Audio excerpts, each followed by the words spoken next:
पाकिस्तानी सेना पर टीटीपी का बड़ा हमला हो गया। इस वक्त की बड़ी खबर आपको बता दें, टीटीपी का बड़ा हमला। टीटीपी के हमले में पाकिस्तान के 11 सैनिक मारे गए, ढेर हो गए। हमले में पाकिस्तान के 9 सैनिक, 2 अफसर ढेर हो गए। 2 ऑफिसर्स, 9 सोल्जर्स। खुर्रम में पाकिस्तान के 11 सैनिकों की मौत हो गई। आप ये देख लीजिए, पाकिस्तानी सेना के ऊपर टीटीपी का यह हमला है। पाकिस्तान के 11 सैनिक ढेर हो गए हैं और पाकिस्तानी सेना पर यह टीटीपी का सबसे बड़े हमले के तौर पर आप इसको समझिए। बड़े हमलों में जहां पर 9 सैनिक, 2 अफसर यहां पर ढेर हो गए हैं और खुर्रम में पाकिस्तान के 11 सैनिकों को मार गिराया गया है।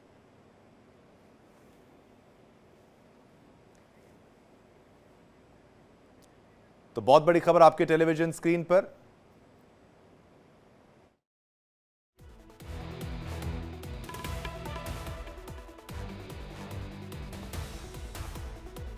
हमले में पाकिस्तान के 9 सैनिक, 2 अफसर ढेर हुए हैं। खुर्रम में पाकिस्तान के 11 सैनिकों को मार गिराया गया है। पाकिस्तानी सेना पर टीटीपी का यह बहुत बड़ा हमला आपकी टेलीविजन स्क्रीन पर। पाकिस्तानी सेना पर यह हमला है। तो पाकिस्तान में सेना पर किस कदर हमले हो रहे हैं, ये उसी की गवाही देती हुई ये तस्वीर है। सेना सुरक्षित नहीं है पाकिस्तान में। तहरीक तालिबान पाकिस्तान नहीं बख्श रहा है। बलूचिस्तान के लड़ाके नहीं छोड़ रहे हैं। खैबर पख्तूनख्वा हो, चाहे बलूचिस्तान हो, चाहे गिलगिट बाल्टिस्तान हो, हर जगह सेना को मार पड़ रही है। और ये सिर्फ और सिर्फ पाकिस्तानी सरकार की नाकामी है और जो दहशतगर्दी पाकिस्तान की सरकार के द्वारा प्रायोजित की गई है उसका बदला लिया जा रहा है। कई सांप तो इन्होंने खुद भी पाले हैं जो इनको काटते रहते हैं।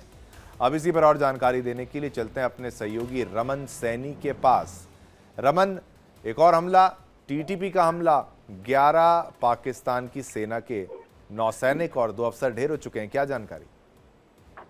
जी बिल्कुल, देखिए एक बड़ा अम्बुश हम कह सकते हैं जो पाकिस्तानी सेना के ऊपर हुआ है। और ये टीटीपी ने अम्बुश जो है वो सेंट्रल खुर्रम का इलाका पड़ता है, ओकराजी एक डिस्ट्रिक्ट है वहां पर, जहां पर पाकिस्तानी सेना के जवानों पर ये हम कह सकते हैं कि अम्बुश किया गया है। और इसमें 3 ऑफिसर समेत कुल 11 पाकिस्तानी सेना के जवान जो हैं वो मारे गए हैं, जिसमें एक लेफ्टिनेंट कर्नल रैंक का अधिकारी, एक मेजर रैंक का अधिकारी, एक नायब सूबेदार रैंक का अधिकारी और बाकी जो 8 हैं वो या तो नायक हैं, या तो लेफ्ट नायक हैं, या तो सिपाही रैंक के जो जवान हैं वो इस पूरे हमले में मारे गए हैं। लगातार अगर आप देखेंगे तो एक के बाद एक पाकिस्तान के अंदर जो है वो आतंकी हमले हो रहे हैं, या फिर हम ये कह सकते हैं कि जो पाकिस्तान के रेबल्स हैं, चाहे वो बलूचिस्तान लिबरेशन आर्मी के लड़ाके हों या फिर टीटीपी के लड़ाके हों, वो लगातार पाकिस्तान के सेना के जवानों को नुकसान पहुंचा रहे हैं। और ये आज से नहीं, करीबन पिछले 2-3 सालों से अगर आप लगातार देखेंगे तो ये ट्रेंड जो है वो लगातार बढ़ता जा रहा है। हाल ही में आपने देखा था कि किस तरीके से पाकिस्तान में जो खैबर पख्तूनख्वा का इलाका है, वहां टीटीपी के जो इलाका, जिस इलाके में उनका प्रभुत्व था, उस इलाके में बाकायदा एयरफोर्स से LS-6 बॉम्ब जो है वो गिराए थे और वहां पर मैसेकर करने की कोशिश जो है, जेनोसाइड करने की कोशिश पाकिस्तान सेना की तरफ से टीटीपी के जो लड़ाके थे उन पर किया गया था। उसका बदला लेने के लिए हमने पहले देखा कि बलूचिस्तान के अंदर जो कोर हेडक्वार्टर है उनका, पाकिस्तानी आर्मी का, वहां पर आत्मघाती हमला किया गया। कल देखा गया कि बलूचिस्तान की तरफ से जो जाफर एक्सप्रेस है उस पर 7वीं बार 2025 में 7वीं बार जो है वो हमला किया गया, उसको डिरेल की गई, उसको ID ब्लॉक करके। और अब लगातार अगर आप देखेंगे तो टीटीपी भी एक के बाद एक बड़े हमले जो है वो कर रहे हैं। और ये अपने आप में एक बहुत बड़ा हमला है, क्योंकि 3 अधिकारियों समेत कुल 11 जवान पाकिस्तानी सेना के जो हैं वो इस अम्बुश में फायरिंग के दौरान जो है वो मारे गए हैं। और ये पाकिस्तानी आर्मी सोल्जर जो है 216 विंग जो पाकिस्तान की आर्मी है उसके जवान थे। और ये इलाका जो है, जिस तरीके से मैंने आपको बताया कि ओरकजाई डिस्ट्रिक्ट है, वहां पर सेंट्रल खुर्रम का इलाका है जहां पर ये अम्बुश किया गया। यानी रमन, अब पाकिस्तानी करने की कोशिश पाकिस्तान की तरफ से थी, टीटीपी के लड़ाकों की, टीटीपी के फैमिली मेंबर्स की, या फिर वहां पर जिस प्रमोटर।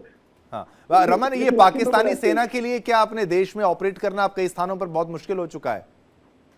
देखिए, कई स्थानों पे नहीं, अगर आप देखेंगे तो पाकिस्तान इस समय अपने देश के अंदर जिस तरीके का गृह युद्ध झेल रहा है, एक नहीं बल्कि 2 नहीं, 5 ऐसे अलग अलग इलाके बढ़ चुके हैं जहां पर उसे चुनौतियां लगातार मिलती हो रही हैं। सिंध प्रांत की बात करें, बलूचिस्तान की बात करें, खैबर पख्तूनख्वा की बात करें, या फिर गिलगित बाल्टिस्तान की बात करें और POK की बात करें, तो पाकिस्तान अपने ही देश के अंदर 5 तरफ से लगातार घिरता हुआ नजर आ रहा है। और हर तरफ से विद्रोह जो है वो पाकिस्तानी सेना और पाकिस्तान के एडमिनिस्ट्रेशन के खिलाफ खिलाफ आवाज बुलंद करते हुए लोग नजर आ रहे हैं और लगातार विरोध प्रदर्शन जो है उनकी तरफ से देखा जा रहा है। पीओके में हाल ही में हमने देखा कि किस तरीके का खूनी विद्रोह जो है वहां पर देखा गया, जिसमें कई पाकिस्तानी सेना के जवान जो है उनको उनकी पिटाई की गई है, उनकी वर्दी उतारकर नीलाम कर दिया गया। तो ये तस्वीरें जो अपने आप में बता रही हैं कि जो पाकिस्तान की सेना का जुल्म सतम है उससे लगातार वहां के लोग जो हैं वो आक्रोशित हैं और अब ये आक्रोश जो है वो सड़कों पर दिखाई दे रहा है। न केवल आम आदमी जो है वो सड़कों पर उतरे हैं, बल्कि जितने भी रेबल ग्रुप्स हैं वो भी अब पाकिस्तान से आजादी की मांग कर रहे हैं। बलूचिस्तान ने पहले अपने आप को आजाद घोषित कर दिया है। इसी तरीके से टीटीपी भी अगर देखेंगे तो खैबर पख्तूनख्वा का जो इलाका है वो उसके पूरे कंट्रोल में है और वहां पर पूरी तरीके से इस समय पाकिस्तान आर्मी के लिए जो है वो इलाका जहन्नुम सा बनता हुआ नजर आ रहा है, क्योंकि हर दिन कोई ना कोई बड़ा आतंकी हमला टीटीपी की तरफ से उस इलाके में किया जाता है और पाकिस्तान की आर्मी को नुकसान। बहुत बहुत धन्यवाद रमन। समय इतना ही था। रमन ने विस्तार से पूरे मामले को अच्छे से एक्सप्लेन किया, डिटेल में एनालाइज किया।